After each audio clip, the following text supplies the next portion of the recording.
Even in winter, the variety of West Linn's neighborhoods offer a testament to the city's geographic diversity and the beauty inherent in this small city.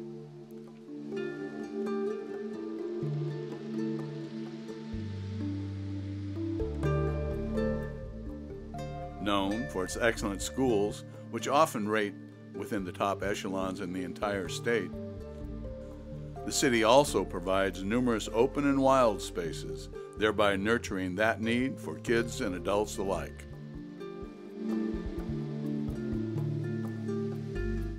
Along with its proudly maintained public facilities, West Linn is also known for its many vistas, for its lovely waterways, and for its quick access to the city or to the Mount Hood National Forest. West Linn would seem the idyllic place to live.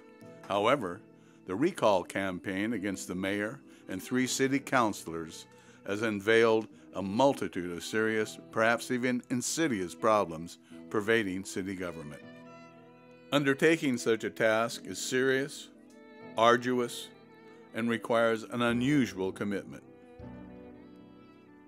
From filing the proper petitions, to attending a variety of organizational meetings,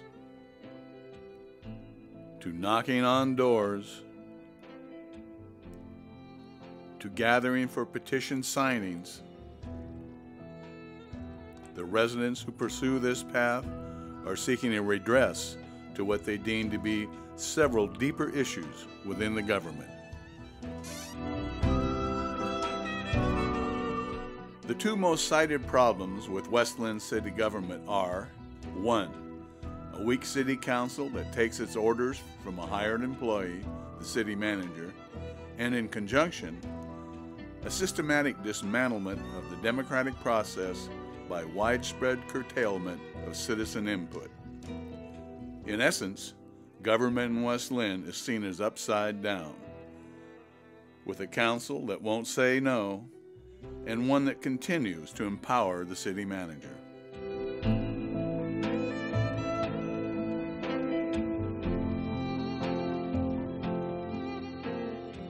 One of the tipping points in terms of diminishing public input was the so-called red tape project, underwritten by the city manager and the Economic Development Department. Stop the Red Tape was heavily promoted as a way to streamline city government processes, with notices sent to nearly every citizen.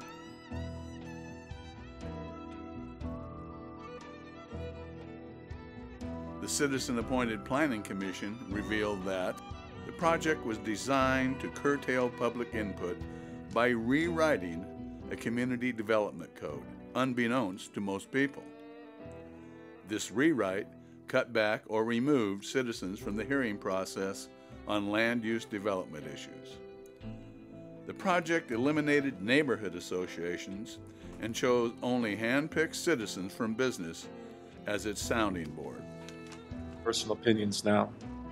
I think neighborhood associations, well, this isn't a personal opinion. Neighborhood associations were created in the 1970s as gateways, and really, in my opinion, have become anachronistic gatekeepers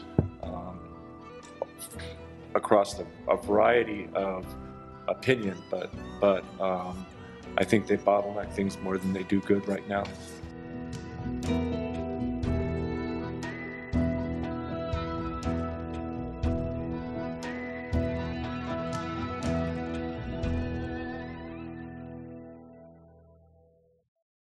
It all began with the decision by the City Council to go ahead with the Lake Oswego Tigard Water Project, or what is known by the acronym LOT, L-O-T. Disregarding public input and over the unanimous objection of its own Planning Commission, the City Council, urged by the City Manager, plunged ahead with this controversial project. I do feel that the process has been somewhat, if not completely, orchestrated. the expectation that the plant would be expanded was put into the Robinwood Water Master Plan, neighborhood plan, back in 2008. At a time when it was questionable why at that point they would have even been thinking about that. So the whole process has been geared towards having this plant expanded and rebuilt since Chris Jordan's arrival. So I find that very interesting. You know, there's the old adage about, you know, if there's smoke, there's usually a fire somewhere. There's a lot of smoke here, and as I've indicated a little bit earlier, you know, there's a lot of appearance of impropriety, either behind the scenes or sometimes just openly public, such as taking $5 million from the last council of Lake Oswego on their very last day. So this whole process has been very untransparent. It has been completely non-transparent.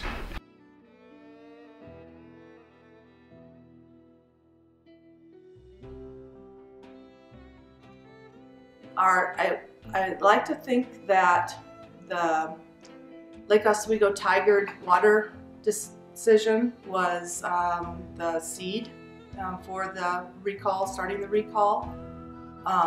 And that's when we first began thinking about it, because that process too was flawed when the city took it upon themselves to meet in private after the hearings were closed and discuss with Lake Oswego Tigard about the conditions of approval for the decision allowing the water treatment plant. And that was appealed to LUBA, and it was a successful appeal, and it was sent back to the council to do it right. So this is another reason was this procedure was flawed, and it excluded the public. And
It has been the decision of the West Linn City Council, at the direction of its city manager, to install a massive 4-foot diameter pipeline from the neighborhoods several miles down Highway 43 through Lake Oswego, taking at least 2 years to do so.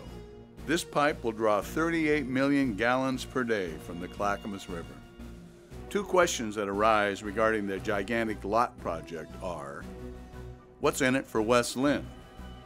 And two, why the monumental effort by the city to push ahead so strongly for the completion of this project? To many, the relationships between the highest city employees with both Lake Oswego and Tigard explain the situation as follows. West Linn City Manager is the former Assistant City Manager at Lake Oswego. He lives in Lake Oswego. His spouse has been the campaign manager for several Lake Oswego City councilors. West Linn's Assistant City Manager is married to the City of Tigard's Senior Management Analyst. Together, they founded ELGL, Emerging Local Government Leaders, in order to promote their objectives. The West Linn City Attorney also represents the City of Tigard. and his former law firm partner now works for the construction company who was awarded a $10.57 million contract for the lot project. West Linn's newly appointed planning director was last employed by Lake Oswego developers. He lives in Lake Oswego. Even the city recorder has ties to a lot partner and was last employed by the city of Tigard. As a normal citizen today, I do not know how much more that's costing, but we now are paying 2 city attorneys to sit there during city meetings, and I really take issue with the idea that the council is now at many of these meetings that don't have 2 attorneys. The only attorney that is advising them is the city manager's attorney, and I think most people don't realize what that means. The city manager has complete power to hire and direct that city attorney, and the charter states that the council is supposed to retain their own attorney to advise them on city matters, and that attorney reports directly to the council. What may be behind the push to complete lot, to curtail citizen input, and to manipulate the city council is the development of the Stafford Basin.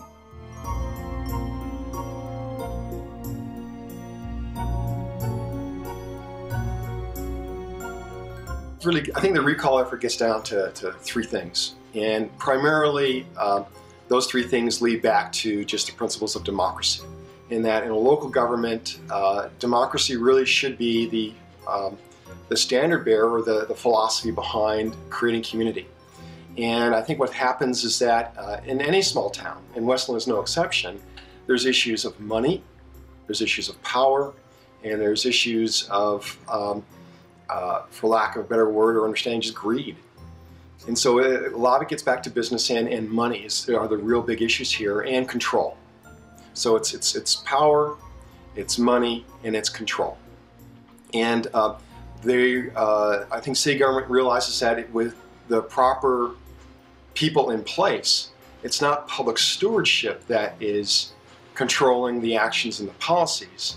It's the perception that I have, it's special interests. The interesting thing about this whole process has been that if there has been no wrongdoing, there certainly has been the appearance of it. My personal opinion is there has been wrongdoing. We understand that the mayor and councilors had good intentions when they started their service, but we have seen a pattern of behavior that is consistently cutting citizens out of the public process in the decision-making process, and it just obstructs us to exercise our rights and be represented by the council. I mean, 75% of West Linn citizens are opposed to urbanizing Stafford, and the last survey I heard that they did on that, Lake Oswego, was pretty much of the same opinion. The mayor and the council are basically doing the city manager's bidding. According to our charter, and this is true in most cities or small cities here in Oregon, is that the city manager is the administrator of the city, and the council is like a board of directors, and so they write the policies and adopt guidelines for the city manager and supervise the city manager. It starts with the precious water of the Clackamas River, but West Linn's future depends entirely upon the vision of its residents and those who fairly represent them.